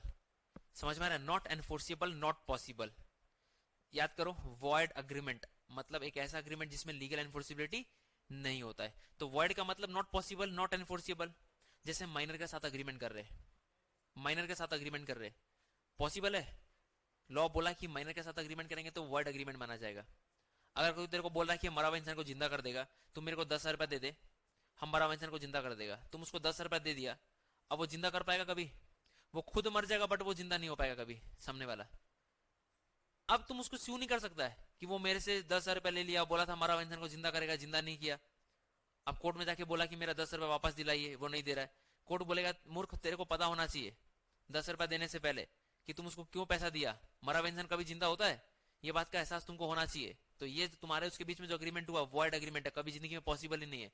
और क्योंकि पॉसिबल नहीं है तो हम तेरा मदद नहीं कर सकता है। अगर एक छोटा बच्चा आ रहा है तेरे से बोल रहा है कि पापा 10,000 रुपया मंगाए, ठीक है, बोले कि जा उससे 10,000 रुपया ले आ, कल दे देंगे, और तुम बच्चा को दे दिया 10,000 रुपया, जबकि उसके पापा से बिना पूछे कि पापा बोले है कि नहीं। अब बच्चा क्या किया था पता क्या? वो गर्लफ्रेंड का बर्थडे था, उसके लिए पार्टी वार्टी करना था, इसलिए पैसे तैसे ले गया और सारा पैसा खर्चा कर दिया। अब नेक्स्ट दिन तुम उसके पापा के पास गया, बोला आपका बेटा आपका नाम लेके 10,000 रुपया मंगाया था। बोला हम तो कुछ ऐसा बोला नहीं था। बोला आपको मेरे से पूछ के लिए देना चाहिए था उसको। समझ में आ रहा है? अब क्योंकि तुम अग्रीमेंट माइनर के साथ कर लिया ना, छोटा बच्चा को पैसा दे दिया ना, अब तुम रिकवर नहीं कर सकता है। समझ में आ रहा है? तो माइनर के साथ अग्रीमेंट करेंगे तो वॉइड अग्रीमेंट माना जाएगा, आपको लॉ भी बचाने नहीं आने वाला है।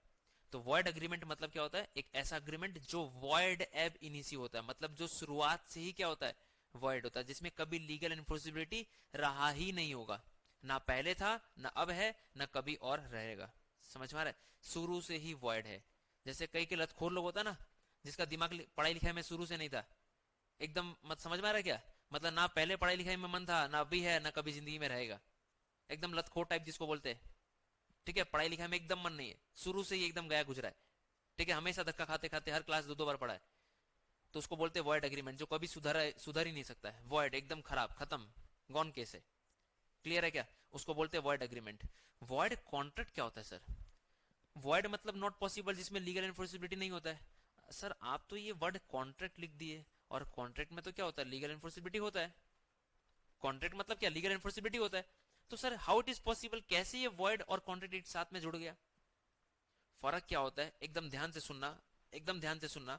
वॉइड अग्रीमेंट मतलब शुरू से ही वॉइड है, और वॉइड कॉन्ट्रैक्ट मतलब एक ऐसा कॉन्ट्रैक्ट, एक ऐसा कॉन्ट्रैक्ट जो शुरू में वैलिड था, जो शुरू में वैलिड था, बट बाद में कुछ ऐसा हो गया जिसके कारण अब परफॉर्मेंस देना पॉसिबल नहीं है। जैसे कई बच्चा लोग होता है ना, शुरू में पढ़ाई लिखाई में क्या था, एकदम मस्त, हमेशा क्लास में टॉप करता था। स्कूल से कॉलेज में जैसे आया ना, वो मोह माया के चक्कर में पड़ गया, और समझ में आ रहा है, पढ़ाई लिखाई से पूरा दिमाग क्या हो गया, एकदम उछड़ गया। ऐसा होता है कि नहीं, संगति में ऐसा आ गया, ऐसा माहौल में आ गया, मोह माया में पड़ गया, समझ रहा ना, मोह माया मतलब, तो उसका दिमाग क्या हो गया, पढ़ाई लिखाई से पूरा एकदम बिछड़ गया। तो मतलब शुरू में अच्छा था पढ़ाई लिखाई में, बट बाद में जाके क्या हो गया, एकदम बिगड़ गया। और ये तो एकदम माशाअल्लाह है कि नहीं, बिगड़ा हुआ ही था ये तो, कभी सुधरा ही नहीं था। और ये क्या था, शुरू में सुधरा हुआ था, बट बाद में जाके क्या हो गया, बिगड़ गया। इसका एग्जांपल लेते हैं सर, वॉइड कॉन्ट्रैक्ट का। इंडिया पाकिस्तान के बीच में, सपोज करो इंडिया पाकिस्तान के बीच में फ्रेंडली रिलेशन है, दोनों एक दूसरे का दोस्त है, कोई दुश्मनी नहीं है दो कंट्री के बीच में, क्लियर है। और तुम लोग इंडिया में रहता है, हम पाकिस्तान में रहता है, ठीक है। पाकिस्तान में कराची बोल के एक जगह है जहां मैच भी होता था पहले, ठीक है। तो हम कराची में रहता है पाकिस्तान का, और तुम लोग इंडिया में रहता है, ठीक है। तुम लोग मेरे को कुछ ऑर्डर दिया कि सर कराची का सिवई बहुत फेमस आता है, वहां पे एक बिस्किट भी आता है, कराची बिस्किट बोल के आता है, बहुत फेमस बिस्किट है, तो हम लोग वो बिस्किट यहाँ पे बेचना चाहता है। तो आप मेरे को 100 बॉक्स करके हर महीना महीना मेरे को भिजवा देना, जो पैसा होगा हम आपको भिजवा देगा, ठीक है। अब मेरे तेरे बीच में कॉन्ट्रैक्ट हो चुका कि हम हर महीना महीना तेरे को भिजवा देगा। 10 दिन बाद डिलीवरी मिलने वाला तेरे को, पहला डिलीवरी 10 दिन बाद मिलने वाला है, ठीक है। और इन द मेन टाइम क्या हो गया, इंडिया पाकिस्तान के बीच में बहुत तगड़ा क्या हो गया, युद्ध छिड़ गया, वॉर डिक्लेयर हो गया, डिलीवरी से पहले वॉर हो गया। अब बता, दोनों एक दूसरे का दुश्मन कंट्री हो गया, अब मेरे लिए क्या परफॉर्मेंस देना पॉसिबल है, परफॉर्मेंस पॉसिबल है। ये पॉसिबल क्या शुरू से नहीं था या अभी नहीं है, जिस समय कॉन्ट्रैक्ट एंटर किया था उस समय तो पॉसिबल था क्या, मेरे को पहले से सपना आ जाएगा कि इंडिया पाकिस्तान के बीच में बहुत तगड़ा युद्ध होने वाला है, वॉर छिड़ने वाला है, पहले तो पता नहीं था, बाद में जाके पता चला। मतलब एक ऐसा कॉन्ट्रैक्ट जो शुरू में वैलिड था, जिस समय मेरे तेरे बीच में कॉन्ट्रैक्ट हुआ था उस समय वैलिड था, बट सब्सिक्वेंटली क्या हो गया, वॉइड बन गया, सब्सिक्वेंटली क्या हो गया, वॉइड बन गया। क्लियर है क्या, एक ऐसा कॉन्ट्रैक्ट जो शुरू में वैलिड था बट बाद में जाके वॉइड बन गया, मतलब बाद में परफॉर्मेंस देना पॉसिबल नहीं है। क्लियर है यहां तक, तो हम लोग आगे बढ़ते हैं। वॉइड कॉन्ट्रैक्ट का बात कर चुके थे, वॉइड अग्रीमेंट, वॉइड कॉन्ट्रैक्ट। अब बात करें हम लोग वॉइडेबल कॉन्ट्रैक्ट का। सर वॉइडेबल का मतलब क्या होता है, दो वर्ड है यहाँ पे, एक वॉइड है और एक एबल है। तो वॉइडेबल का बेसिकली मतलब क्या होता है, पॉसिबल। क्या मतलब होता है, पॉसिबल। एकदम ध्यान से सुनना, थोड़ा सा टेक्निकल है ये, थोड़ा सा पेशेंस रखना पड़ेगा। वॉइडेबल का मतलब क्या होता है, पॉसिबल। अच्छा, वॉइड का मतलब क्या होता है, नॉट पॉसिबल, जिसमें एनफोर्सिबिलिटी नहीं होता है, बट हम साथ में वर्ड क्या लगा दिया, एबल। समझ में आ रहा है, तो एबल का मतलब क्या होता है, लायक, मतलब वो काम कर सकता है, क्षमता रखता है। तो वॉइडेबल का मतलब क्या होता है, पॉसिबल। वॉइड का मतलब इम्पॉसिबल, परफॉर्मेंस देना पॉसिबल नहीं है, बट वॉइडेबल का मतलब क्या होता है, पॉसिबल, जहां पे आप परफॉर्मेंस दे सकते हो। क्लियर है क्या। सर वॉइडेबल का मतलब क्या, से फॉर एग्जाम्पल, एकदम ध्यान से सुनना। सपोज करो कि इस बिल्डिंग का जो ओनर है हम है, ठीक है, इस पूरा बिल्डिंग का ओनर हम है, और आज के दिन में इस बिल्डिंग का जो वैल्यू है, मार्केट वैल्यू, वो 50 करोड़ रुपए का वैल्यू है। Market value is 50 crore rupees, ठीक है ना, आज के दिन में। अब यहाँ का लोकल एमएलए जो है, एमएलए मतलब समझ में आता तुम लोग को, पॉलिटिशियन जो है, वो मेरे पीछे लग गया और बोला कि सर ये 50 करोड़ रुपए का जो प्रॉपर्टी है, 50 करोड़ रुपए का जो प्रॉपर्टी है, ये आज के दिन मार्केट वैल्यू 50 करोड़ है, और इस प्रॉपर्टी का जो वैल्यू 50 करोड़ रुपए है, आप मेरे को 5 लाख रुपए में ये प्रॉपर्टी दे दो। 5 लाख में ये प्रॉपर्टी आप मेरे नाम साइन कर दो। अगर आप नहीं करता है तो हम यहाँ पे क्लास लेना आपका मुश्किल कर देगा। स्टूडेंट लोग को आपके बारे में गलत गलत बात बोलेगा, सब जगह ह्यूमर फैला देगा कि इनको कुछ पढ़ाना नहीं आता है, सच्ची बोल रहे हैं, खाली पहला चैप्टर अच्छा से पढ़ाएंगे, बाद बाकी तुम लोग कुछ नहीं पढ़ाएंगे। दूसरा यहाँ पे म्यूजिक सिस्टम प्ले कर, डीजे वीजे बजा देगा कि आप क्लास ले नहीं पाएगा। समझ में आ रहा है, इलेक्ट्रिसिटी का वायर कटिंग कर देगा, आप क्लास नहीं ले पाएगा। तो देख लो आपके पास चॉइस है, या तो आप 50 करोड़ का प्रॉपर्टी मेरे पास 5 लाख में मेरे नाम कर दो, और नहीं तो आपको हम क्लास लेना है, बंद कर देगा। समझ में आ रहा है। अब ध्यान से सोच के और समझ के मेरे को बताना, दिल से नहीं दिमाग से बोलना कि 50 करोड़ रुपए का प्रॉपर्टी 5 लाख में देना पॉसिबल है या नहीं है। दिल से मत बोलना, दिल से बोलेगा तो कभी नहीं निकलेगा, दिमाग से सोच के बोलना। देना पड़ेगा ऐसा, मतलब दो ऑप्शन है, या तो क्लास लेना मुश्किल कर देगा, और या तो फिर आपको हम क्या करेगा, या तो आप 50 करोड़ का प्रॉपर्टी 5 लाख में मेरे नाम कर दो। दिल से बोलो तो नहीं निकलेगा सर, कैसे दे सकते सर किसी को 50 करोड़ का प्रॉपर्टी, ये तो एकदम गलत वाला बात हो गया। बट दे नहीं सकता है क्या, मेरा ये 10,000 का फोन है यार, 15,000 का फोन है, हम किसी को 500 में नहीं दे सकता है? नहीं दे सकता क्या? किसी को भी दे सकता है कि 500 में फोन दे रहा है। तो फिर हम जब अपना 15,000 का फोन किसी को 500 में दे सकता है, तो फिर हम 50 करोड़ का प्रॉपर्टी 5 लाख में क्यों नहीं दे सकता है? पॉसिबल तो है ना यार, दे तो सकता ही है। वो बात अलग है कि दिल से नहीं दे रहा है, फोर्सफुली देना पड़ रहा है मजबूरी में, बट दे तो सकता ही है। बट इंडिया पाकिस्तान के बीच में अगर हम, मेरा दिल कर भी रहा है तो हम कॉन्ट्रैक्ट एंटर कर सकता है? अरे दुश्मन हो गया मेरा, गवर्नमेंट मेरे को नहीं करने देगा। समझ में आ रहा है? गवर्नमेंट इंडिया पाकिस्तान के बीच में ट्रेड करना बंद कर दिया, अब पॉसिबल ही नहीं है। समझ में आ रहा है? दूसरा एग्जांपल लेते तब तुम लोग क्लियर होगा। मेरा एक रूल है कि अपने सिलेबस कंप्लीट करने के बाद एक मेगा रिवीजन क्लास करवाता है। 5 घंटे का क्लास होता है, वो पूरा जितना अपने पढ़े 6 महीना में, वो पूरा 5 घंटा के अंदर अपने पूरा एकदम नॉन स्टॉप पूरा रिवाइज करते हैं। तुम लोग के केस में भी होगा, 5 साल हो गया, 5 साल से कंटिन्यू सिलसिला चलते रह रहा है। 200-250 बच्चा होता है उसमें, एक बड़ा हॉल लेते हैं, उसमें क्लास करवाते हैं, उसमें आउटसाइडर लोग भी सारा आता है। तो अब सपोज करिए कि वो मेगा रिवीजन क्लास हम, तुम लोग नाम सुना है क्या ये महाजाति सदन? एमजी मेट्रो के पास एक बड़ा ऑडिटोरियम है, 1100-1200 जन बैठता है। तो वो ऑडिटोरियम हम बुक कर दिया कि 25 दिसंबर को अपने एक मेगा रिवीजन क्लास लेने वाले। ठीक है ना? 25 दिसंबर को अपने एक मेगा रिवीजन क्लास महाजाति सदन ऑडिटोरियम में लेने वाले। साथ साथ में अपना क्रिसमस भी आ रहा है, वहीं सेलिब्रेट कर लेंगे, लगा दोनों काम हो जाएगा और पढ़ाई का पढ़ाई भी हो जाएगा। तो 25 तारीख को मेगा रिवीजन क्लास लेने वाला है, और हम आज के तारीख में हम क्या कर दिया, उसको हॉल बुक कर दिया। मतलब 20 सितंबर को हम क्या कर दिया, हॉल बुक कर दिया कि भैया कहीं बुकिंग ना हो जाए पहले से, दूसरा आदमी ना कर ले बुकिंग। ठीक है ना? तो हम बुक कर दिया। अब क्या हुआ, 24 तारीख की रात को वहां पे बहुत भयानक आग लग गया।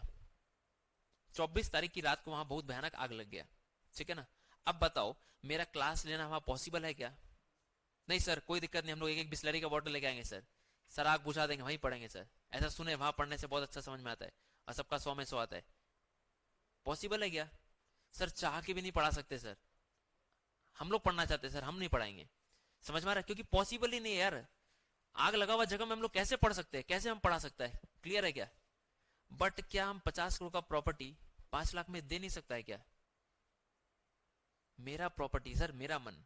समझ में आ रहा है? हम दे तो सकता ही है, भले दिल से नहीं दे रहा है, दिल से तो नहीं दे रहा, बट दे तो सकता है ना। आग लगा हुआ जगह में दिल और दिमाग कहीं से भी आप नहीं पढ़ा सकता है, कहीं से भी पॉसिबल ही नहीं है वहां। समझ में आ रहा है हम बोलना क्या चाह रहे हैं? तो ये दोनों के बीच में डिफरेंस समझ में आ रहा है तुम लोग को? वॉइड कॉन्ट्रैक्ट और वॉइडेबल के बीच में यहाँ पॉसिबिलिटी होता ही नहीं है सर, क्योंकि वॉइड बन चुका है बाद में। और वॉइडेबल का मतलब क्या? पॉसिबल। आग लगे हुए जगह में क्लास में आप क्लास ले ही नहीं सकते हो, जगह में आग लगा हुआ जगह में क्लास ले ही नहीं सकते चाह के भी। बट यहाँ पे क्या होता है सर, यहाँ पे क्या होता है, पॉसिबिलिटी होता है। क्लियर है? आप क्लास ले सकते हो, मतलब यहाँ पे आप एमएलए को दे सकते हो। क्लियर है क्या? 50 करोड़ का प्रॉपर्टी 5 लाख में दे सकते हो, बट आग लगा जगह में क्लास नहीं ले सकते हो। क्लियर है? तो आइए फटाफट आप लोग एक बार इसको जल्दी से नोट डाउन कर लो। ठीक है?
यहाँ तक लिखना है अपने को, सिर्फ इधर तक, ये नीचे वाला पोर्शन नहीं लिखना है।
Option of one or more parties but not at the option of other or others.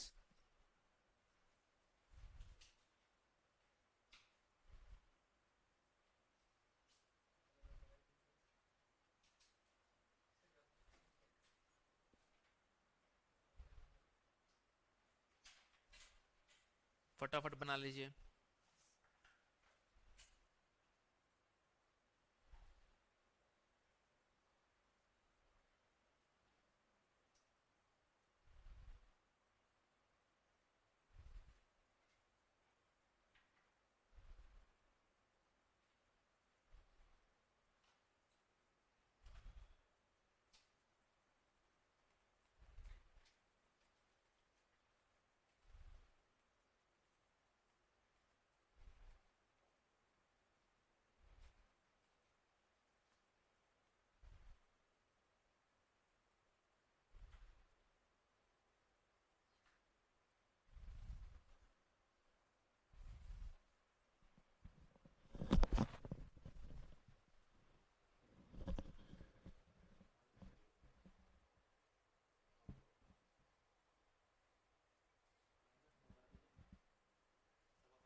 Clear है क्या यहाँ तक?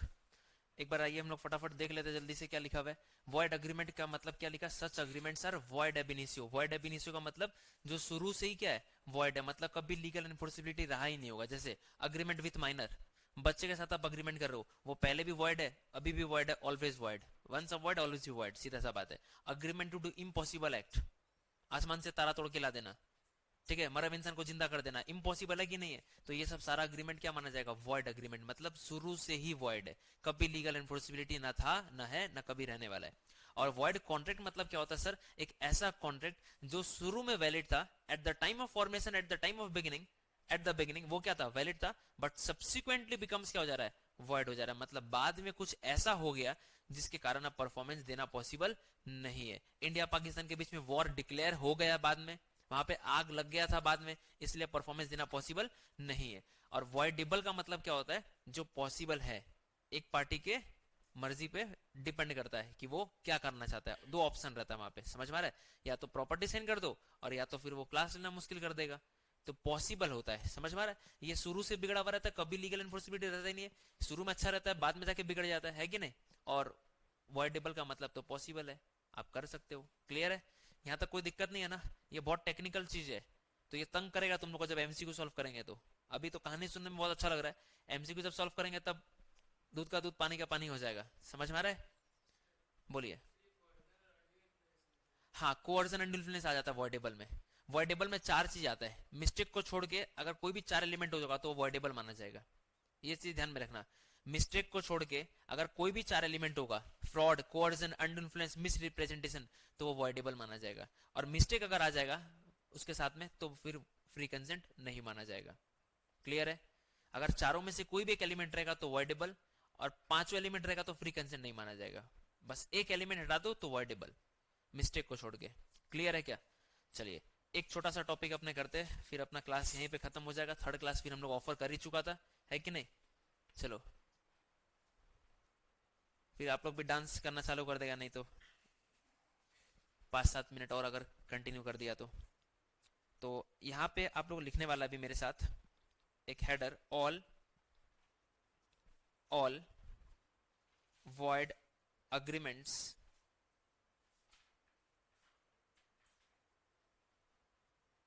are not illegal but all illegal agreements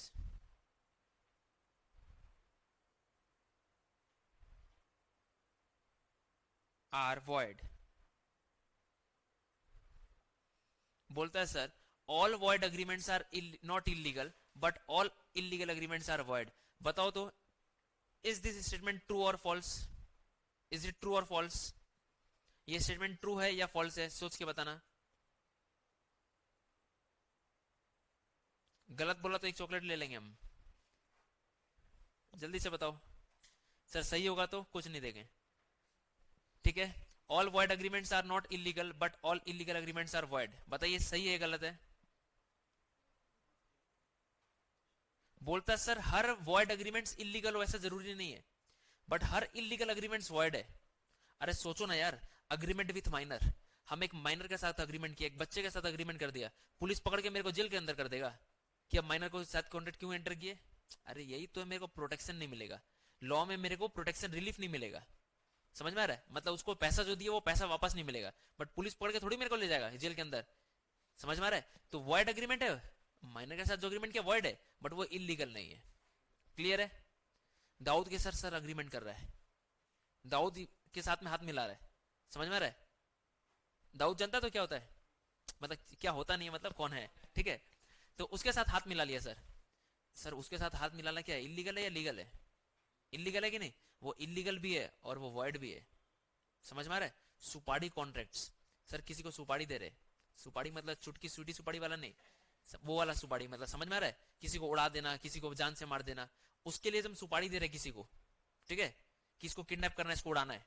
अब बताओ तो ये इलीगल है कि नहीं है, बिल्कुल इलीगल है सर ये सब किसी को देना। कोकीन, गांजा, नारकोटिक्स सुना है ये सब क्या होता है, ये सब बेचना, ये सब अग्रीमेंट जो करना किसी के साथ में, नारकोटिक्स ड्रग्स जिसको बोलते हैं, तो ये सब टाइप का जो अग्रीमेंट होता है वो सब इलीगल है। स्मगलिंग करना ये सब इलीगल है, और ये साथ ही साथ वॉइड भी है, समझ में आ रहा है। अच्छा, मरा हुआ इंसान को जिंदा करना, ये अग्रीमेंट वॉइड है कि नहीं है, वॉइड अग्रीमेंट है ना। अरे agreement to make a dead person alive, void agreement है, पॉसिबल है क्या, कभी पॉसिबल ही नहीं है। क्या पुलिस मेरे को पकड़ के ले जाएगा अगर हम ऐसा किसी के साथ अग्रीमेंट कर रहे तो, इलीगल हो गया ये वाला। हम बोले 10 का रुपया दे, हम तेरे को 10 का नोट का 100 रुपया बना देगा जादू से। मतलब agreement to discover treasure by magic, जादू दिखाना पॉसिबल है क्या? 10 का नोट कभी 100 का नोट बन पाएगा हकीकत में? क्या पुलिस पकड़ के ले जाएगा अगर हम ऐसा बोलता है तो? इलीगल नहीं है। तो स्टेटमेंट एकदम सही है कि all void agreements are not illegal. हर वॉइड अग्रीमेंट्स इलीगल हो ऐसा जरूरी नहीं है, बट इलीगल अग्रीमेंट जितना वो तो क्या है, वॉइड है। तो अभी अपने करने वाले हैं कुछ इस तरीका का बात। फटाफट मेरे साथ में आप लोग बना लीजिएगा। ऐसे ये 3 बॉक्स अपने को बनाना है, ऐसा 4 बना लीजिए फटाफट। 4 कॉलम और 3 रो, जल्दी से बना लीजिए। थोड़ा बड़ा बड़ा बनाना है, एकदम छोटा छोटा नहीं, क्योंकि आपने लिखने वाला है कुछ कुछ।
जल्दी से बना लीजिए आप लोग इसको।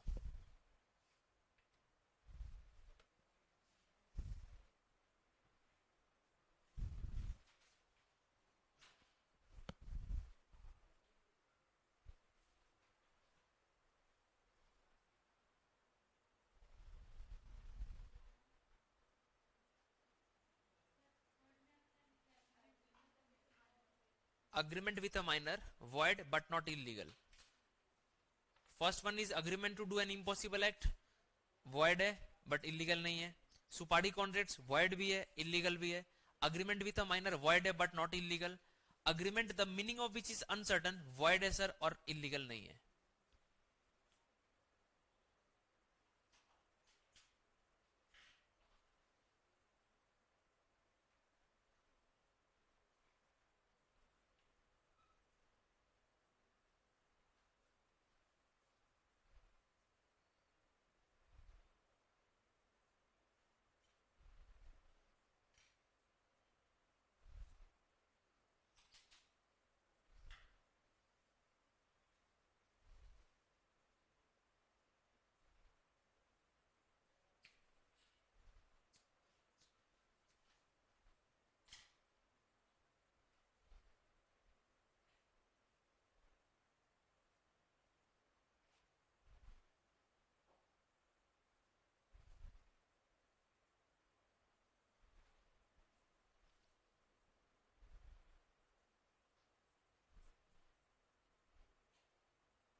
बहुत ही सिंपल सा बात था, यहां तक तो कोई दिक्कत नहीं है मेरे हिसाब से कि सर हर इलीगल अग्रीमेंट्स void है, but her void agreements illegal हो ऐसा जरूरी नहीं है।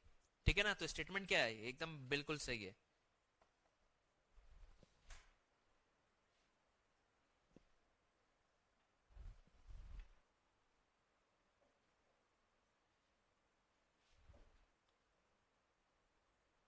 इसके बाद अपना बचा है थर्ड क्लास, दैट इज अपना ऑफर से चालू होता है, वो अपने वेंसडे सुबह इसी टाइम पे करने वाले, थर्ड क्लास, ठीक है ना। फिर उसके बाद फोर्थ क्लास से तो आप लोग का बराबर में किया हुआ ये, ठीक है। तो जिन लोगों का नहीं किया हुआ बैकअप मिलेगा, टेंशन नहीं लेने का है। हाँ बोलिए। फोर्थ वाला बोला sir, agreement the meaning of which is uncertain. एक ऐसा अग्रीमेंट जिसका मीनिंग स्पेसिफिक नहीं, जैसे वो तेल वाला एग्जांपल, ऑयल वाला एग्जांपल, हम कौन सा ऑयल लेने जा रहा है वो मेरे को पता ही नहीं है, वो वेराइटीज ऑफ ऑयल में डील कर रहा है। सपोज करो हम एक शॉपकीपर है, हम एक ऑयल मर्चेंट है, हम वेराइटीज ऑफ ऑयल में डील कर रहा है, कोकोनट ऑयल भी डील करता है, केरोसिन ऑयल भी डील करता है, एडिबल ऑयल में भी डील करता है। और तुम एक डब्बा उठा के मेरे पास ले बोला सर मेरे को तेल दे दीजिए, हम केरोसिन ऑयल दे दिया तेरे को, और तुमको लगाना चाहिए कौन सा था, कोकोनट। तुम उसको लिया एकदम माथे पे अच्छा से, बहुत अच्छा से उस दिन मालिश वालिश करके एकदम बाबू सोना बन के निकल गया। समझ में आ रहा है। अब पान की दुकान में कोई सिगरेट जला रहा था, बस सिगरेट नहीं जला के, समझ में आ रहा है, तुम खुद ही जल गया। तब तुम मेरे पे केस नहीं कर सकता, सर आप मेरे को कौन सा ऑयल दे दिए। अरे तू ये भी तो नहीं बोला था मेरे को कौन सा ऑयल चाहिए। तो अग्रीमेंट का मीनिंग क्या होना चाहिए, स्पेसिफिक होना चाहिए, सर्टन होना चाहिए, क्लियर होना चाहिए। फर्स्ट क्लास में बताया था, समझाया था अच्छा से, इसका वीडियो कर लेना अगर छूटा हुआ है तो, ठीक है। तो that's it for today, thank you so much. अपना क्लास यहीं खत्म हो जाता है।